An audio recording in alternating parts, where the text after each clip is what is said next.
12 दिन से उत्तरकाशी की सुरंग में फंसे मजदूर जल्द ही बाहर आने वाले हैं। एनडीआरएफ, एसडीआरएफ का रेस्क्यू ऑपरेशन अपने अंतिम पड़ाव में है। बताया जा रहा है कि करीब 10 मीटर की ड्रिलिंग अभी भी बाकी है।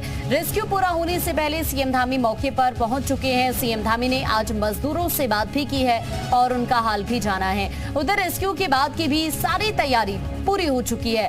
टनल के बाहर 41 एम्बुलेंस तैनात हैं। अस्पतालों को भी अलर्ट मोड पर रखा गया है। अब इंतजार है तो बस मजदूरों के बाहर आने का। और इसी बीच एक बड़ी खबर आपको बता रहे हैं। इसी रेस्क्यू ऑपरेशन से जुड़ी हुई रुकावट आ रही है। रेस्क्यू के दौरान ऑगर मशीन में तकनीकी दिक्कत आ गई है। देर रात तक ठीक होगी ऑगर मशीन ठीक होने के बाद फिर से ड्रिलिंग का काम शुरू किया जाएगा। अभी तक 46.8 मीटर तक ड्रिलिंग हुई है। बड़ी खबर हम आपको ये बता रहे हैं, ऑगर मशीन में दिक्कत आ गई है। अभी 46 मीटर तक ड्रिलिंग का काम पूरा हुआ है। कुल मिलाकर 57 मीटर तक ड्रिलिंग का काम होना है, लेकिन अभी ऑगर मशीन में दिक्कत आ गई है और ये माना जा रहा है कि देर रात तक ऑगर मशीन ठीक हो सकती है। ये इस वक्त हम आपको 12 तस्वीरें दिखा रहे हैं आपकी स्क्रीन पर। 12 दिन की ये 12 तस्वीरें लगातार देखिए। यहाँ पर रेस्क्यू ऑपरेशन का कार्य चल रहा है और आज चूंकि 12वां दिन है, कोशिश यही की जा रही है कि इन मजदूरों को जल्द से जल्द बाहर निकाला जा सके। लेकिन अभी ऑगर मशीन में खराबी आ गई है, जिसे जल्दी ठीक किया जाएगा और उसके बाद यहां पर एक बार फिर से ड्रिलिंग का काम शुरू हो जाएगा।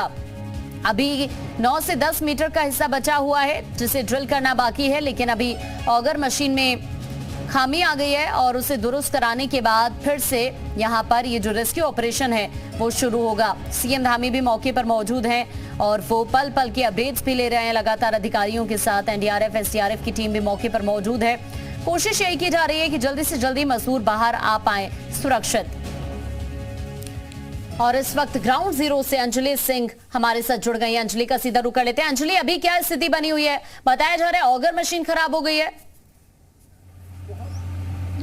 जी देखिए, बिल्कुल ऑगर मशीन जिसका काम ड्रिलिंग के लिए किया जाता है, फिलहाल ये जानकारी मिल रही है सूत्रों के हवाले से कि जो प्लेटफॉर्म है मशीन का वो डिस्टेबलाइज हो गया है। तो फिलहाल उसको स्टेबलाइज करने का काम किया जा रहा है। अभी इसमें कई बार लंबा समय भी लग जाता है, 6 से 8 घंटे भी लग सकते हैं। साथ ही टनल की तस्वीरें भी हम आपको दिखा रहे हैं कि किस तरह से इस समय जो आवाजाही है वो एनडीआरएफ, एसडीआरएफ की टीम्स की अंदर बनी हुई है और साथ ही दूर जहाँ पर आपको कुछ लोग नजर आ रहे हैं उसके ठीक पीछे ही वो मलबा है जिसके थ्रू ये एस्केप रूट जो है वो बनाना है। तो ये तस्वीरें इस समय यहाँ पर टनल पर जो कामकाज चल रहा है वो आपको दिख रहा है। रेस्क्यू ऑपरेशन लगातार जारी है। हालांकि मशीन में जो दिक्कत है वो कहीं ना कहीं इसमें व्यवधान पैदा करती है, लेकिन उसको ठीक करने के लिए भी एक्सपर्ट्स आज दिन में भी बुलाए गए थे। और अब चूंकि प्लेटफॉर्म जो है वो डिस्टेबलाइज हुआ है तो उसको स्टेबलाइज करने का काम किया जा रहा है। ऐसा कहा जा रहा है कि तकरीबन देर रात तक शायद जो स्टेबलाइजेशन का काम है वो हो जाएगा और उसके बाद फिर ड्रिलिंग का काम शुरू किया जा सकता है।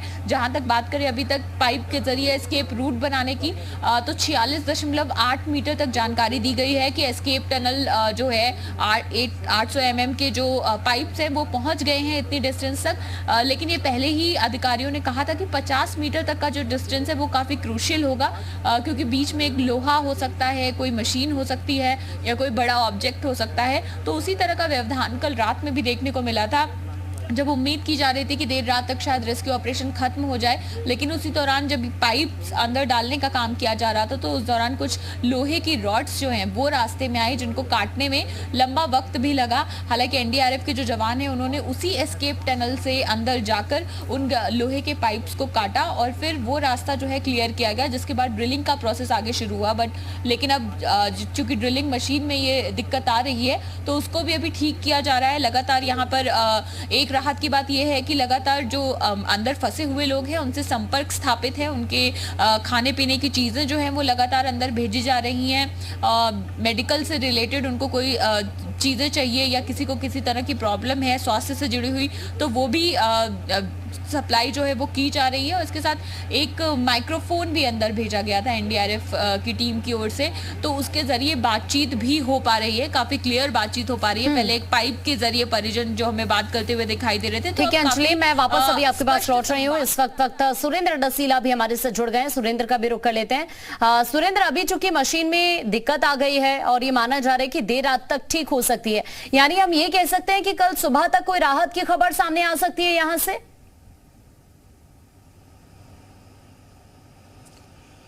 देखिए बिल्कुल आकांक्षा, क्योंकि मशीन में खराबी जिस तरह से अंजलि बता रही हैं और उसके बाद फिर से ड्रिलिंग का काम शुरू होगा, कुछ हर्डल्स की भी बातें कही जा रही थी, यानी ये टेक्निकल दिक्कतें अगर दूर होती हैं तो फिर देर रात ही ये ड्रिलिंग का काम शुरू हो पाएगा। और मशीन की भी एक क्षमता है कि 1 घंटे में वो कितने मीटर तक ड्रिल कर सकती है।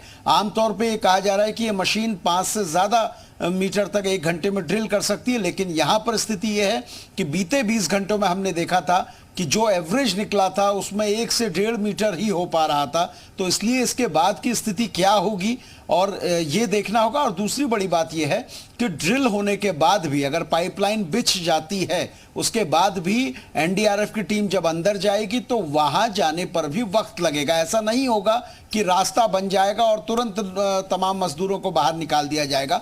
तो इसलिए ये संभावनाएं कम लगती हैं कि आज रात पूरी तरीके से रेस्क्यू पूरा हो पाएगा। हो सकता है कि कल सुबह के वक्त में ये रेस्क्यू पूरा हो पाए, लेकिन ये सारी चीजें डिपेंड करती हैं कि मशीन किस तरह से रिएक्ट करती है। मशीन अगर ठीक हो जाती है तो हो सकता है कि सुबह शुरुआत में ही हमें तमाम लोगों के रेस्क्यू होते हुए दिखे, लेकिन अगर मशीन उस तरीके से ठीक नहीं हो पाएगी तो फिर इसमें थोड़ा वक्त ज्यादा लग सकता है। हाँ, ये जरूर है कि जो प्लान है वो पूरी तरीके से तैयार है।